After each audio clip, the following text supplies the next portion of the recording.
That's the idea, Bunker. And I'll guarantee you'll be able to visit the child whenever you want. Can you guarantee me tickets with Freddie Flaking to the 5 corners of the earth? Sit down, sit down. I don't have time for formalities. Mrs. Harris.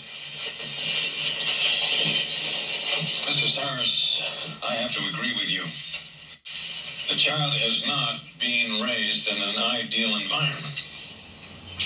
But then when I look around me, I realize that no one is being raised in an ideal environment. Your Honor, there are some environments that are more ideal than others.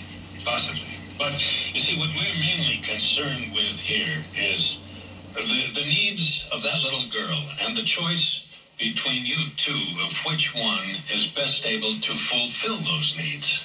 I should think that was obvious, Your Honor. If it were obvious, we'd have been finished 2 hours ago. Well, don't blame me, Judge. I ain't arguing no more. Uncle, let me ask you. If you were sitting in my seat and thinking only of the little girl's good, who would you give custody to? Well, I wouldn't know what to say to that, Judge. I mean, after all, I want the kid. Oh, you're not answering my question. Well, do I have to talk out loud? Step up. Judge, you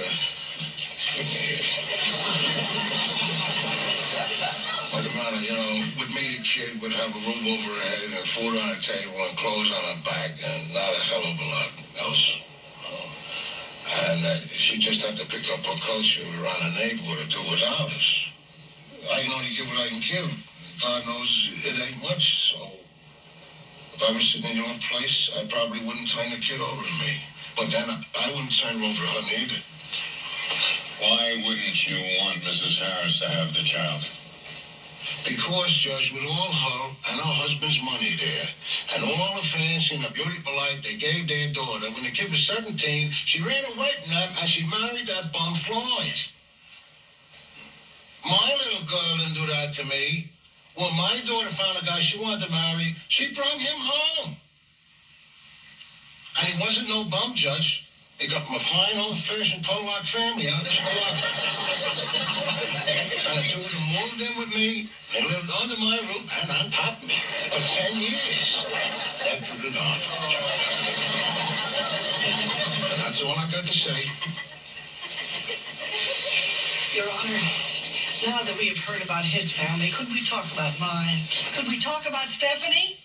If you had your say, you would like the child taken out of the bunker house, hmm? Well, of course I would. I can give her everything, all the finer things, the private schooling, a head start in life.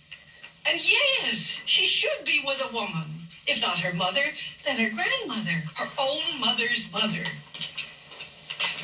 I can give her what she needs. He can't. And now I'm afraid that you have some of the child's needs confused with your own needs, Mrs. Harris. I'm giving legal custody to Mr. Bunker. No. Thank God. Thank you, Judge.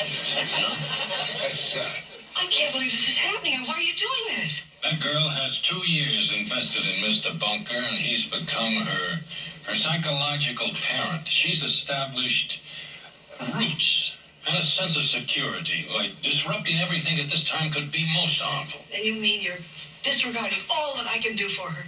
No, I didn't say you couldn't do things for her when she's 17 or 18. Take her on that trip to Europe.